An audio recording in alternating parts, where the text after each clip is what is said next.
Oliver, meil just lõppes Bali retriit Sügav rännak ja me istume sinuga siin mäejalamil, Patukaru mäejalamil ja just lõpetasime teedseremoonia.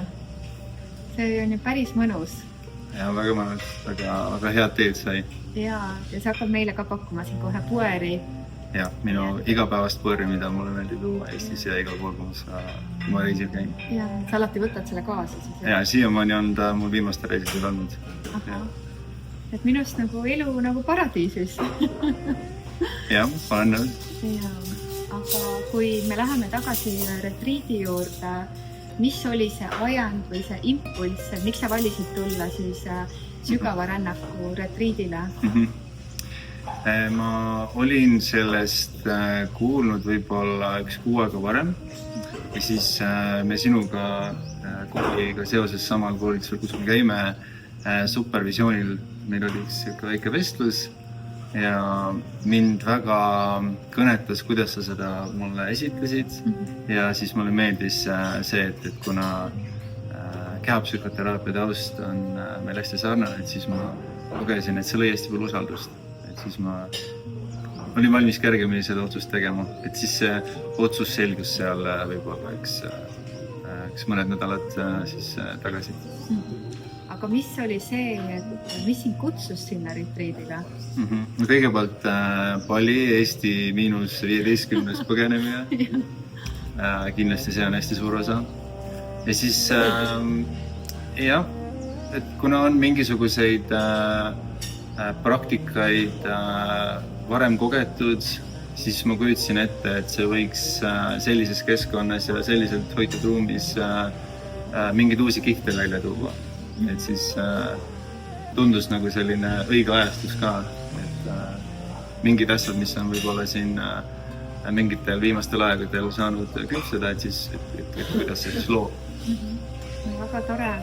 Kui sa mõtled nüüd retriidi peale, selle nädala peale, mis me seal koos grupiga veetsime, et kui sa peaksid võib-olla tooma paar asja välja, mingi sellise highlighti või võib-olla ka mõned asjad, et mis sind tõeliselt kõnetasid või sügavalt ka puudutasid, et kas sa oskaksid niimoodi välja tuua highlightid, enda sellised vau-kogemused? Kindlasti esimene vau-kogemus on see keskkond. See on täiesti fantastiline paradiisi koht. Et see loodus, need riisipõllud seal samas ümber, need helid öösel õhtusel ajal, no see on lihtsalt täielik orkester, mis seal on. Siis kindlasti hästi tore usaldust loov seltskond, kes enamus olid eestlased, aga olid ka välismaalased ja minu ruumi või siis toakaaslane, kelle ma tooksin eriti välja, kes oli Venezuelast üks meesterahvas, et temaga ma ühendasin hästi sügavalt ja sain kohe täitsa uue ägeda sõbra endale, et see on kindlasti. Ja siis hästi palju erinevaid praktikaid, mis me tegime, hommikused joogad, koos Külliga, ma arvan, et kes ei ole kogenud, peab kindlasti Küllit kogema, et see on täiesti erakordne selline viis, kuidas keegi annab edasi ühelt poolt sellist lihtsat tarkust kõige sellega seoses, mis puudutab siis keha ja siis vaimseid aspekte ja siis jooga siis enda juhendamine on tal hästi tore. Ja siis hästi palju meeldisid ka erinevad massaažipraktikad, et need kindlasti tahaks rohkem ise proovida, katsetada ja et oleks võimalik siis ka endal kas siis kaaslasele või siis kellelegi mõne sõbra peal praktiseerida. Et sellised esmased highlightid. Valameile põrri tegelikult. Valameile ja põrri. Jah. Kuidas sul põrriga meeldib? Mulle meeldib põer väga, aga ma õhtul ei saa juua palju. Sama. Et siis öösel on natuke see keerulisem. Jah.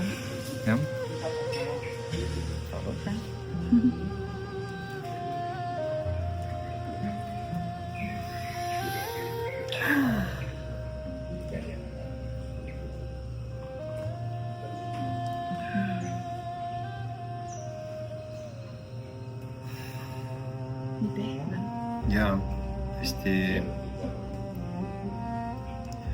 ja mulle meeldib selle kangus. Ma teinekord lasen isegi kauem. Kas see koer võib olla ka üks sinu selliseid enesehoidmise praktikaid, et me rääkisime ka retriidil enesehoidmisest? Jaa, absoluutselt. Et see on nagu selline hetk, mis ma hommikul võtan enda jaoks, kui ma siis üldse teed joon. Et mitte alati Eestis, ma ikka joon teisid ka, lihtsalt see on mul reisil on kaasas. Ja see on jah selline, oleneb kuidas ajaga on, aga siuke vähemalt 15-20 minutit, teinekord pool tundi iseendaga või siis kui on aega, siis sean üles muud nagu selle väikse tseremooniaga seotud sellised lisaelemendid. Aga muidu lihtsalt teinekord teed selline väike 10-15 minutit. Ja see aitab endasse tulla. Ja nii oluline, et meil on sellised enesehoidmise praktikaid, et tõesti neid on ju nii palju maailmas, aga et kui sul on midagi, mis sind toetab ja kõnetab, et siis just, et sa võtad oma tee kaasa, oma teekannu ja pealik kaasa ükskõik kuhu maailma ja selline hea maandatus ja kohalolu on alati sinuga. Nojah, vaata, seal on maitse, seal on see suve kuum kaus, seal on see aroom, seal on see, kuidas see tee kehas väli läheb või see siuke mõnus suve puudutus. Et hästi oluline osa minu jaoks. Aga kui me läheme korra veel retriidi juurde tagasi, siis mida sa võtaksid kaasa sellelt retriidilt või mida sa võtadki kaasa sellelt retriidilt?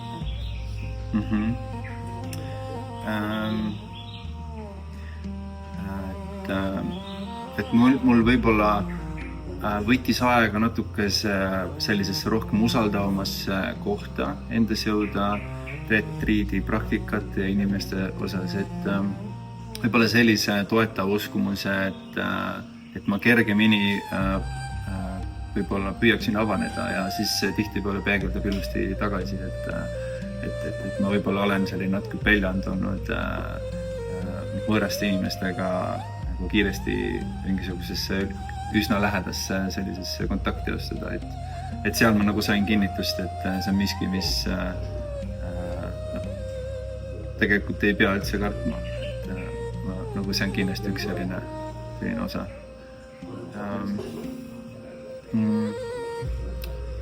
Ja ma arvan, et võib-olla siis mõned sellised lihtsamad praktikad, mis me seal tegime, mida saab ka üksinda teha, mida saab kellegagi koos teha, mis siis toetavad siis üldist nagu võnestunnet. Ma arvan, et sellised, näiteks seal oli see küsimise praktika, et kes sa oled.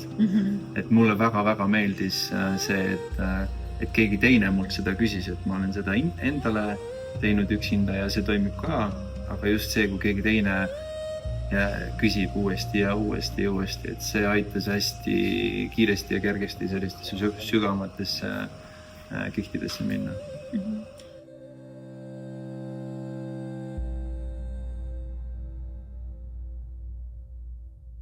Sa ütlesid, et just see usalduse teema, et sa oled mõnikord, sul on olnud keeruline sinna gruppi niimoodi sisse minna ja usaldust tekitada inimestega või luua inimestega.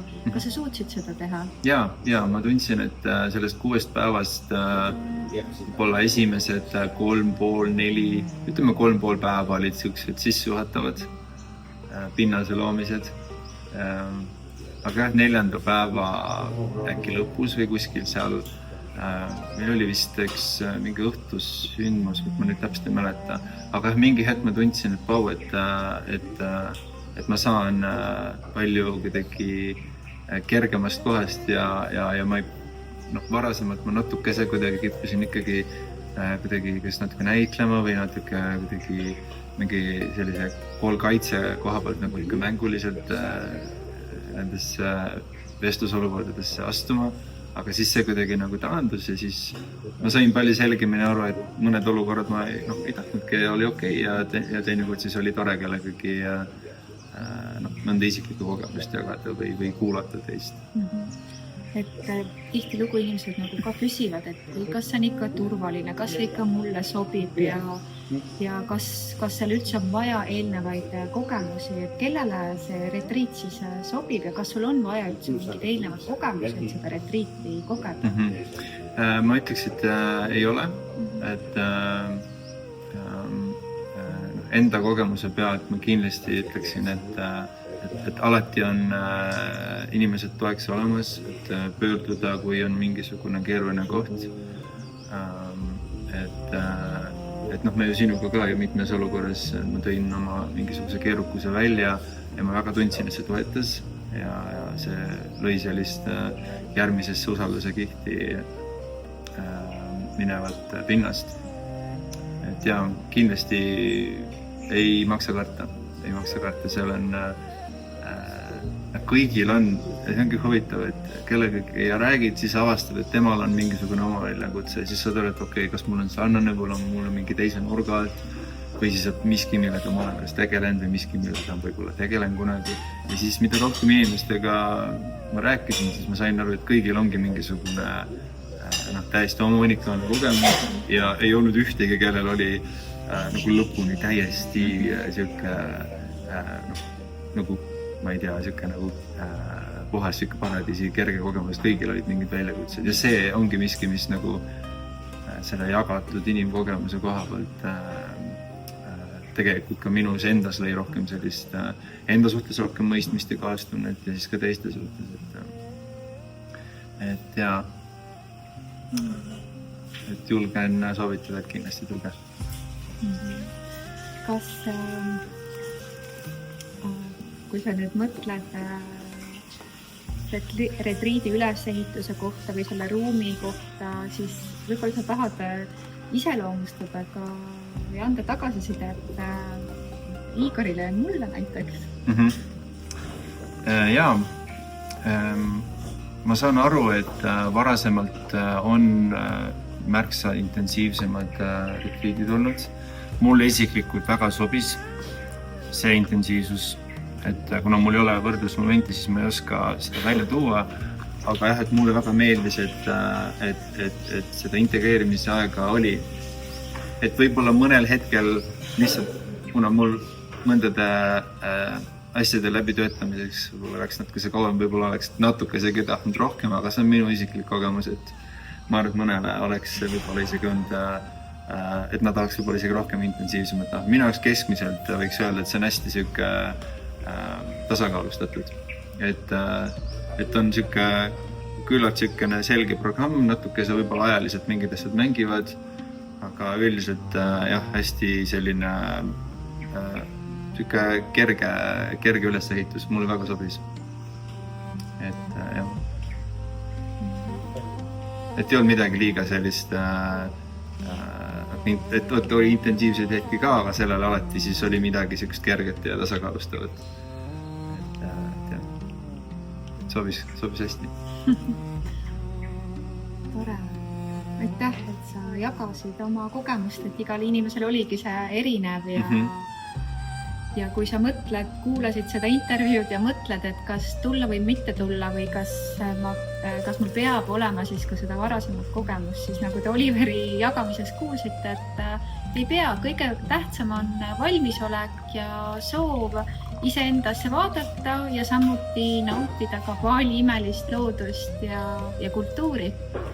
Ja ma lisaski, et nagu ma alguses ütlesin ka, et see keskkond on üllatavalt toetav. Hästi, et lihtsalt kas või vabal hetkel seal samal territooriumil lihtsalt minna ükskõik kohas, kus kohas on lihtsalt nii ilus äge loodus, seal on bassein, kus saab ujuda, seal on üsna siuke jahe vesi, et lihtsalt endaga olemisega juba seal olles on võimalik hästi kuidagi kogeda sellist rahu ja maandutust. Aga soovitan. Aitäh sul, Oliver. Võtame selle peale ühe pueri. Eks pueri. Ja aitäh, et sellise hästi toreda ja toetava ruumi olete loonud. Et ma kindlasti, kui see nii võiks minna, siis võimalusel osalen ka kas järgmine või siis mõnel järgneval retiiri peal. aitäh sinu siiruse eest. aitäh. Aitäh.